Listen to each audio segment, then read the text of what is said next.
శ్రీదేవి భాగవతము. నారదుడు మళ్ళీ పురుషుడిగా మారడం. అదే సమయంలో మధుసూదనుడు ధవళ వస్త్రధారి అయిన ఒక వృద్ధ బ్రాహ్మణుడిగా నా దగ్గరికి వచ్చాడు. తన్వంగి, ఎందుకు ఇంతగా దుఃఖిస్తున్నావు? ఇప్పుడు ఏం జరిగిందని? ఒకానొక బ్రహ్మ బట్టబయ అయ్యింది, అంతే కదా. పతి అని, పుత్రులని, పౌత్రులని, గృహమని మోహం పెంచుకున్నావు. నువ్వు ఎవరివి?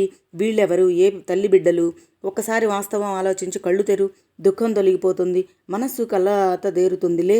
స్నానం చెయ్యి, బిడ్డలకు నీళ్లు వదిలిపెట్టు, పరలోక గతులకు మర్యాద రక్షణ కోసం తిలలు విడిచిపెట్టు. ఇలాంటప్పుడు తీర్థాలలోనే స్నానం చేయాలి, ఇళ్లల్లో కాదు. ఇది ధర్మశాస్త్ర నిర్ణయం. కర్తవ్యం సర్వదా తీర్థే స్నానం తు న గృహే క్వచిత్ మృతానాం కిల బంధూనాం ధర్మశాస్త్రస్య నిర్ణయః. ఆ వృద్ధుడి మాటలు నన్ను ఓదార్చాయి. రణరంగం నుంచి లేచి భర్తతో బంధువులతో యువతలకు వచ్చాను. వృద్ధ బ్రాహ్మణుడి వెంట నడిచాను. ఒక దివ్య సరోవరం చేరుకున్నాం. అమ్మాయి, ఈ సరోవరంలో స్నానం చెయ్యి. ఇది పుంతీర్థం. ఇక దుఃఖించకు, చేసే ఉత్తర క్రియలు వ్యర్థమైపోతాయి. ఇప్పటికి నువ్వు ఎన్ని జన్మలు ఎత్తావో, ఎందరు పుత్రులను ప్రసవించావో ఒక్కసారి ఊహించు. అన్నీ లెక్క వేస్తే కోట్ల సంఖ్యలో నీ పుత్రులు పుత్రికలు మరణించి ఉంటారు. భర్తలు, తండ్రులు, సోదరులు, మనమలు, మనమరాండ్లు, కోడళ్ళు, అల్లుళ్ళు, వీళ్లలో ఎవరికోసము నువ్వు దుఃఖిస్తున్నట్లు? ఇదంతా ఒక భ్రమ, మనసు కల్పించుకున్న మధురమైన భ్రమ. కట్టకడపటికి జీవుడు తట్టుకోలేనంతటి దుఃఖాన్ని మిగిల్చిపోయే సుందర స్వప్నం. కేషాం దుఃఖ త్వయా కార్యం భ్రమేస్మిన్ మనస్సోద్భవే వితధే స్వప్న సదృశ్యో దృశే తాపదే దేహినామిహ. విప్రవుద్రుడి మాటలు వింటూ ఆ పుంతీర్థంలో స్నానానికి దిగాను. మునగడంతో పురుషుడిగా మారిపోయాను. గట్టువైపు చూద్దును కదా, శ్రీ మహావిష్ణువు నా వీణను కృష్ణాజనాన్ని చేతపట్టుకుని నా కోసం ఎదురుచూస్తున్నట్టు నిలబడి ఉన్నాడు. ఆ క్షణంలో మళ్ళీ నాకు అంతా జ్ఞాపకం వచ్చింది. నేను నారదుడనని, శ్రీహరితో కలిసి గరుడం మీద ఇక్కడికి వచ్చానని, ఈ సరస్సులోనే మరొక రేవులో మునిగి స్త్రీగా మారిపోయానని, శ్రీహరి నన్ను ఇలా విమోహ పరిచి మాయాస్వరూపాన్ని తెలియచెప్పాడని ప్రత్యభిజ్ఞ కలిగింది. నారద, పైకిరా, ఎంతోసేపు నీ స్నానం? ఇంకా ఏం చేస్తున్నావు ఆ నీళ్లలో నిలబడి? అంటున్నాడు గట్టు మీద శ్రీహరి. నారదుడుగా మారిపోయినా నన్ను చూసి తాళధ్వజ మహారాజు ఆశ్చర్యచకుదురయ్యాడు. నా భార్య ఏమైంది? ఎటుమాయమయ్యింది? ఈ మునిసత్తముడెవరు? ఎలా ఊడిపడ్డాడు? మమ్మల్ని ఇక్కడికి తెచ్చిన వృద్ధ విప్రుడు ఏడి? హా ప్రియా, నన్ను విడిచి ఎక్కడికి వెళ్ళావు? ఎలా వెళ్ళగలిగావు? పుత్రశోకంతో పరితపిస్తున్న నన్ను ఒంటరిగా విడిచి వెళ్ళడానికి నీకు మనసెలా ఒప్పింది? నువ్వు లేనిదే నేను జీవించలేను. నా జీవిత వ్యర్థం. నా రాజ్యమా, సంపదలు వృధా. ఏమి చేసుకోను? ఎలా జీవించను? నీతో పాటే నా ప్రాణాలను కూడా తీసుకుపోలేకపోయావా? నాకు బ్రతకాలని లేదు. ప్రాణాలపై తీపి చచ్చిపోయింది. ప్రియా, ఎక్కడ ఉన్నావో దయచేసి ఒక్కసారి పలుకు. ఈ దీనుడికి బదులు చెప్పు, రవంత ఓదార్చు. ఇంతలోనే ఇంత కఠినరాళ్ళు ఎలా కాగలిగావు? ఆ ప్రేమ, అనురాగము ఏమైపోయాయి? ఈ నీళ్లలో పోయాయా? జలచరాలు భక్షించేశాయా? వరుణదేవుడు అపహరించాడా? ఎంత దురదృష్టవంతుని పుత్రుల్లో కలిసిపోయిన అదృష్టవంతురాలివి నువ్వు. అవును, నీ పుత్రప్రేమ అంతటిదే నేను ఎరుగుదును. కాకపోతే నన్ను కూడా తీసుకువెళ్ళుంటే సంతోషించేవాడిని. ఒంటరిని చేసి వెళ్ళిపోయావా? ఇదేమి అన్యాయం చెప్పు. ఇంకా నేను భావ్యమా? ఇది నీకు భావ్యమా? నేను చేసిన అపరాధం ఏమిటి? ఎందుకు నాకు ఈ శిక్ష విధించావు? నేను దీన్ని భరించలేను. అటు పుత్రులను కోల్పోయాను, ఇటు నిన్ను పోగొట్టుకున్నాను. అయినా ఇంకా బతికే ఉన్నాను. పాడు ప్రాణాలు వదిలిపోవు. ఇదేమిటి? ఇప్పుడు ఇంకా నాకు ఏది దారి? ఎక్కడికి పోను? ఏమి చెయ్యను? భార్యావియోగ దుఃఖాన్ని తట్టుకుని నిలబడడానికి నేనేమన్నా రఘురాముడినా? అనురక్తులు, సమచిత్తులు అయిన దంపతులకు విడివిడిగా మరణం ప్రాప్తించడం కన్నా భరించరాని దుఃఖం మరొకటి ఉంటుందా ఈ సృష్టిలో? అయినా అలాగే జరుగుతుంది. ఆడవాళ్ళు ఎంత అదృష్టవంతులు. ధర్మశాస్త్రాలు సహగమనం చెప్పాయి. ఇటువంటి దుఃఖాన్ని దిగమింగుకోవలసిన దుస్థితిని స్త్రీలకు తప్పించారు కదా ధర్మశాస్త్రకర్తలైన మహర్షులు.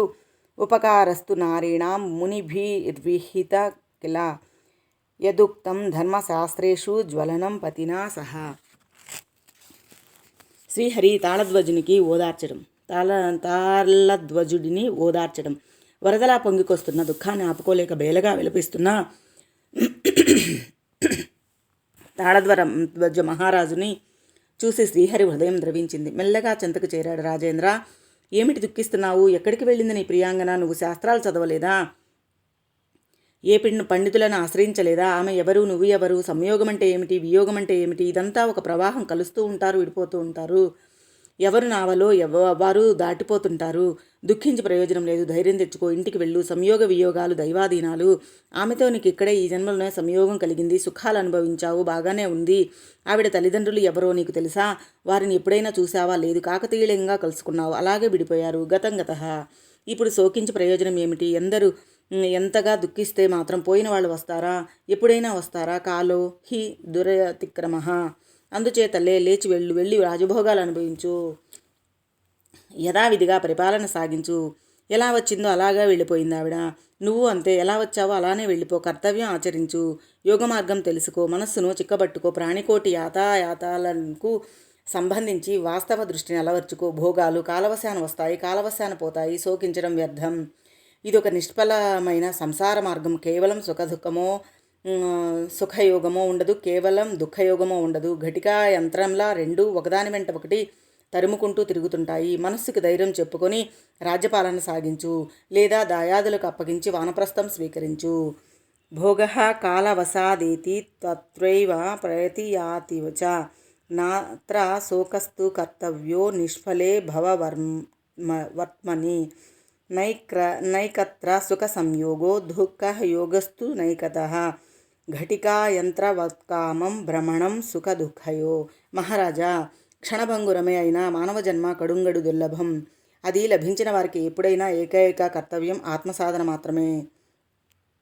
ఇంద్రియాలు, అవయవాలు అన్నీ పశువులకు ఉంటాయి. మానవ దేహానికి అధికంగా ఉన్నదే ఒక్కటి జ్ఞానం. అంచేత జ్ఞానివై ఈ శోకాన్ని త్యజించు. ఇదంతా ఒక మాయ అని గ్రహించు. ఆదిపరాశక్తి ఈ మాయతో అఖిల జగత్తును కొన్ని కాలాలతోనూ సమ్మోహనపరుస్తుందని తెలుసుకో. ఇంటికి వెళ్ళి హాయిగా రాజ్యం ఏలుకో. శ్రీహరి చేసిన ఉపదేశంతో తాళధ్వజుడు తేరుకున్నాడు. సాష్టాంగ నమస్కారం చేశాడు. సరోవరంలో స్నానం చేసి రణరంగంలో మరణించిన పుత్ర పౌత్ర బంధు మిత్రులకు నువ్వులు నీళ్లు వదిలి విడిచిపెట్టి రాజధానికి వెళ్ళిపోయాడు. బతికి బట్టగట్టిన ఒక మనుమడికి రాజ్యం అప్పగించేసి తత్వజ్ఞాని అయి తపస్సు కోసం అడవులకు వెళ్ళిపోయాడు. శ్రీహరి చెప్పిన మాయా విలాసం. శ్రీమన్నారాయణుడు నా వైపు చూస్తూ చిరునవ్వులు చిందిస్తున్నాడు. 2 చేతులు జోడించి నమస్కరించాను. జగన్నాథ, చాలా అందంగా వంచావు నన్ను. సంతోషం. మాయాబలం ఎంతటిదో దాని మహత్తు ఏమిటో బాగా తెలిసేటట్టు చేశావు. స్త్రీ రూపం పొందినప్పటికీ నా అనుభవాలన్నీ జ్ఞాపకంలోకి ఉన్నాయి. అవును, ఈ సరోవరంలోనే కదా అలనాడు మునిగాను. మునగడంతో పాటు స్త్రీగా మారిపోయాను. పూర్వ విజ్ఞానమంతా చిటుక్కున మాయమైపోయింది. అదెలా జరిగిందో అంతుపట్టడం లేదు. స్త్రీ రూపాన్ని పొంది సంసార సమ్మోహంలో మునిగిపోయాను. అనురూప భర్తను పొందాను. శచీ పురంధరుల్లా రాజభోగాలు అనుభవించాము. ఇప్పుడు మళ్ళీ అదే మనస్సు, అదే చిత్తం, అదే పురాతన పురుష శరీరం. స్త్రీగా మారినప్పుడు పురుషజ్ఞానం ఎందుకు పోయింది? పురుషుడిగా మారినా ఇప్పుడు స్త్రీ రూప పరిజ్ఞానం ఎలా మిగిలింది? ఇది చాలా వింతగా ఉంది. అప్పటి జ్ఞాననాశనానికి కారణం ఏమిటో మహానుభావుడవు నువ్వే చెప్పాలి. స్త్రీ రూపంలో రకరకాల భోగాలు అనుభవించాను. సురాపానం చేశాను, భక్షణం, అకాల భోజనం ఇత్యాదులన్నీ చేశాను. నేను నారదుణ్ణి అనే స్పృహయే లేకపోయింది. జరిగినదంతా ఇప్పట్లా అప్పుడు జ్ఞాపకం లేకపోయింది. కారణం ఏమిటో రవంత వివరించి మహాప్రభో. నారద, ఇదంతా మహామాయా విలాసం. సర్వప్రాణికోటికి శరీరాల్లో అనేక దశభేదాలు ఉంటాయి. జాగృత్, స్వప్న, సుషుప్తలు కాక 4వ దశ ఒకటి ఉంది. అదే మరణానంతరం మరొక శరీరాన్ని పొందడం. ఇందులో సందేహించవలసింది ఏమీ లేదు. నిద్రపోయిన మానవుడు ఏమీ వినలేడు, తెలుసుకోలేడు, చెయ్యలేడు. మెలకువగా ఉన్నప్పుడు అన్నీ చేస్తాడు, అన్నీ తెలుసుకుంటాడు. నిద్రలోకి చిత్తానికి కదలికలుంటాయి. అవే స్వప్న చలనాలు. అవన్నీ మనోభేదాలు, రకరకాల మనోభావాలను. నిద్రయా చాల్యలే చిత్తం భవంతు స్వప్న సంభవా నానావిధ మనోభావా హ్యనేకశః. ఏనుగు నన్ను చంపడానికి వస్తోంది, ఎదిరించలేను, ఎటూ పారిపోలేను, ఏమి చేయాలి అంటూ స్వప్నంలో దుఃఖిస్తాడు. అలాగే కొన్ని కలల్లో సుఖాలు అనుభవిస్తాడు. మేల్కొన్నాక అవన్నీ గుర్తు తెచ్చుకొని జనాలకు వివరంగా చెప్తాడు. కలకంటున్నంతసేపు మాత్రం ఇది భ్రమ అని ఎవరు అనుకోరు. ఇలాంటిదే ఇహ జన్మానుభవమును. సంసారంలో ఉన్నంతకాలము ఇది భ్రమ అనిపించదు. మరొక జన్మ పొందాక గత జన్మ స్మృతిని నిలుపుకోగలిగితే అప్పుడు తెలుస్తుంది ఈ మాయా విలాసనం. అలా అనిపించకపోవడమే మాయా విభవం. అది చాలా దుర్గమం సుమా. స్వప్నకోపి న జానాతి భ్రమో యమితి నిశ్చయః యథా తథైవ విభవో మాయాయా దుర్గమః కిలః. నారద, నిజం చెప్పాలంటే ఇది నాకు పూర్తిగా తెలియదు. తెలుసుకోవడం చాలా దుర్ఘటం. నేనే కాదు, ఈ మాయాగుణాలను శివుడు పద్మసంభవుడు కూడా ఎరుగరు. నాకు తెలుసు అన్నీ. ఎవడైనా అహంకరించి అంటే ఖచ్చితంగా వాడు పిచ్చివాడే. ఈ స్థావర జంగమాత్మకమైన జగత్తు అంతా సత్వ రజ స్తమో గుణ నిర్మితము. అవి లేకుండా సంసారం జరగదు. నేను సత్వగుణ ప్రధానుడిని. రజస్తమో గుణాల కలయిక ఎప్పుడు ఉంటుంది. ఒక్కొక్కప్పుడు ఒక్కొక్క గుణం ప్రధాన భూమిక నిర్వహిస్తూ ఉంటుంది. భువనేశ్వరుడనే ఆయన గుణత్రయ విహీనుడను మాత్రం ఎప్పుడు కాలేను. అలాగే మీ తండ్రి బ్రహ్మదేవుడు రజోగుణ ప్రధానుడు. తమస్తత్వాలు కలగలిసి ఉంటాయి. శివుడు తమోగుణ ప్రధానుడు. సప్తరజోగుణాలు కలగలిసి ఉంటాయి.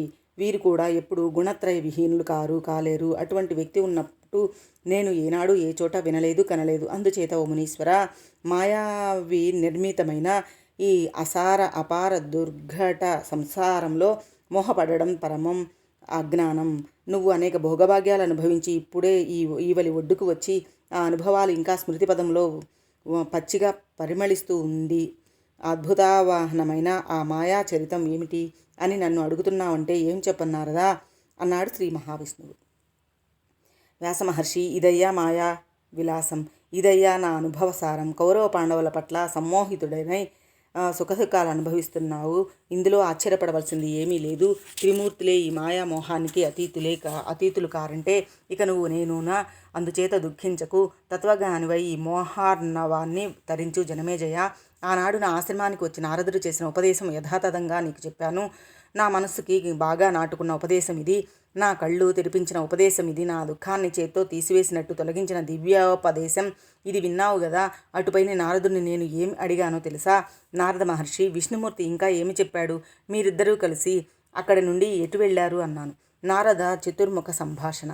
వ్యాసమహర్షి గరుడుని అధిరోహించి వైకుంఠానికి ప్రయాణమై, శ్రీహరి, నారద, నువ్వు ఎటైనా వెళ్ళాలనుకుంటే వెళ్ళు, లేదంటే నాతో వైకుంఠానికి రా అన్నాడు.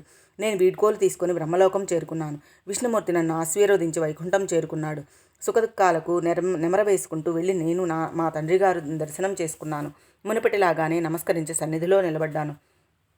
కుమారా, ఎక్కడికి వెళ్ళావు?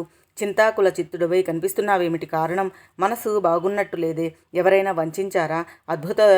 అద్భుతమేదైనా తిలకించావా? ఏమిటి ఇలా ఉన్నావు? బాగా నలిగిపోయినట్టున్నావు కనిపిస్తున్నావు అని ఆతృతగా అడిగారు మా తండ్రి. చెయ్యి పట్టుకుని ఒడిలో కూర్చోబెట్టుకున్నాడు. అవును తండ్రి, విష్ణుమూర్తి నన్ను వంచాడు. స్త్రీ రూపం పొంది శతాధిక సంవత్సరాలు సుఖాలు అనుభవించి కడపటికి పుత్ర వినాశక రూపమైన మహా దుఃఖాన్ని చవిచూశాను. మళ్ళీ అతడే నా కళ్ళు తెరిపించాడు. మృతాలతో దివ్యోపదేశం చేశాడు. మళ్ళీ సరోవరంలో మునిగి నారదుని అయ్యాను తండ్రి. అప్పుడు అలా మోహపడటానికి, పూర్వ విజ్ఞానాన్ని విస్మరించడానికి కారణమేమిటో తెలియలేదు. ఈ దురత్యయమైన మాయాబలం ఎంతకీ అర్థం కావడం లేదు. అంతా తెలిసిపోయినట్టే ఉంటుంది, ఏమీ తెలియడం లేదు. జ్ఞానహానికరమైన ఈ మహామోహానికి మూలం ఏమిటి?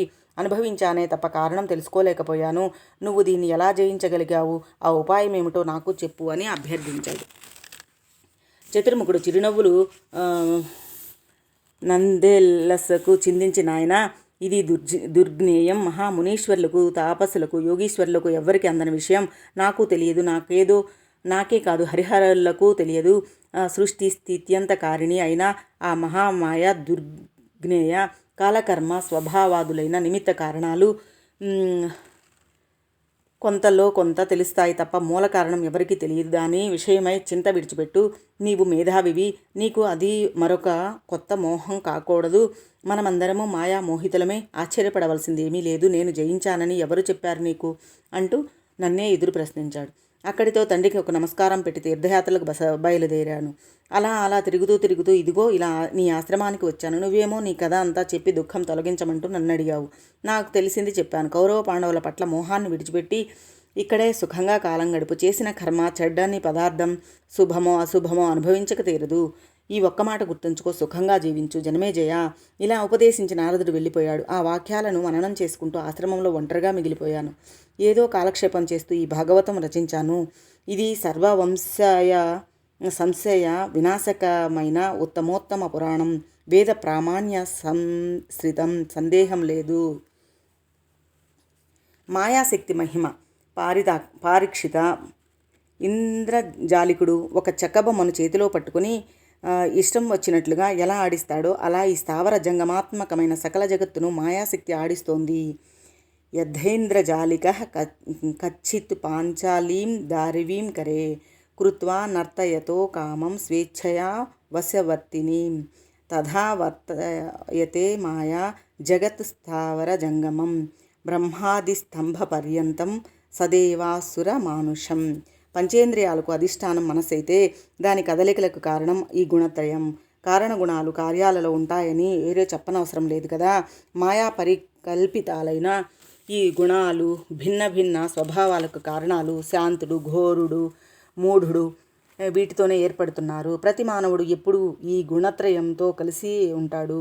వీటికి అతీతుడు కానీ వీటిని విసర్జించిన వాడు కానీ ఎవడు లేడు, ఉండడు, ఉండలేడు. దారాలు లేకుండా వస్త్రం ఉంటుందా? మట్టి లేకుండా కుండ ఉంటుందా? తత్సమేత పుమాన్ నిత్యం తద్విహీన కథం భవేత్ న భవత్యేన సంసారే రహిత స్థంతుభిః పటః తథా గుణైస్త్రిభిరీషినో న దేహి నిశ్చయః దేవదేవో మనుష్యో వా తిర్యచ్చో వా నరాధిప గుణైర్విరహితో న స్యాత్ మృద్విహీనో ఘటో యత బ్రహ్మ విష్ణుస్తథా రుద్ర శ్రయాఛామి గుణశ్రయ. త్రిమూర్తులు కూడా మనలాగా ఒక్కొక్కప్పుడు ప్రీతి, మరొకప్పుడు కోపం, ఒక్కొక్కప్పుడు సంతోషం, ఇంకొకప్పుడు దుఃఖం ఇలా ప్రకటిస్తూనే ఉంటారు, అనుభవిస్తూనే ఉంటారు. సత్వగుణం ఆవరించినప్పుడు బ్రహ్మదేవుడు శాంతుడే ఏకాగ్ర చిత్తంతో తపస్సు చేసుకుంటుంటాడు, సర్వభూత ప్రియుడవుతాడు. రజోగుణం ఆవరించినప్పుడల్లా ఘోర పురుషుడవుతాడు, అంతటా అప్రీతి ప్రకటిస్తాడు. తమోగుణం ఆవరించినప్పుడు మూఢుడై విషాదం పొందుతాడు. హరిహరులు ఇంతే. యుగాలలో సూర్య చంద్ర వంశాలలో జన్మించిన ప్రభృతులు మొదలుకొని సకల మానవులు ఇలాగే గుణత్రయాధీనులై స్పందిస్తూ ఉంటారు, ప్రవర్తిస్తూ ఉంటారు. అందుచేత మాయాధీనం జగత్సర్వం అనేది తిరుగులేని సత్యం. అయితే ఈ మహామాయ సంవిద్రూపమైన పరతత్వంలో లీనమై ఉంటుంది. ఆ పరతత్వమే మాయ ప్రేరేపించి జీవులను ఆడింపచేస్తుంది. మాయా విశిష్టాంతరమైన ఈ సంవిత్తు మాత్రమే పరమేశ్వరి, మాయేశ్వరి, భగవతి, సచ్చిదానంద రూపిణి. ధ్యానించిన వారికి, ఆరాధించిన వారికి, నమస్కరించిన వారికి, జపించిన వారికి ఆ తల్లి దయతలిస్తే మోక్షమిస్తుంది. సుఖదుఖ రూప సంసార బంధనాల నుంచి విముక్తి కలిగిస్తుంది. ఆమె పట్ల మనస్సును సంలగ్నం చేసేవాడికి ఈ సంసారిక బంధనాలు, భయాలు ఏమీ ఉండవు. అందుచేత మాయను జయించాలంటే మాయేశ్వరిని ఉపాసించాలి. మరొక దిక్కు లేదు, మరొక మార్గం లేదు. చీకటిని పారద్రోలాలంటే సూర్యచంద్రాదులే సమర్థులు. మాయను జయించాలంటే స్వయం ప్రకాశానురాలు సంవిద్రూపిణి అయిన మాయేశ్వరి మాతనే ఉపాసించాలి. జనమేజయ, నువ్వు అడిగిందల్లా చెప్పాను. ఇంకా ఏమి వినాలనుకుంటున్నావో చెప్పు. ఇక్కడిది ఈ పురాణంలో పూర్వార్ధం. ఇది శ్రీ మాతృ రహస్యం. భక్తితో పఠించిన వారికి, విన్నవారికి అఖిలైశ్వర్యాలు పుష్కలంగా సిద్ధిస్తాయి. పారాయణ చేసిన వారు జ్ఞానులై తరిస్తారు. దీన్ని బహుకరించిన వారికి దేవీ యజ్ఞ మహాఫలం లభిస్తుంది. శ్రీదేవి భాగవతం షష్ఠ స్కందం సంపూర్ణం.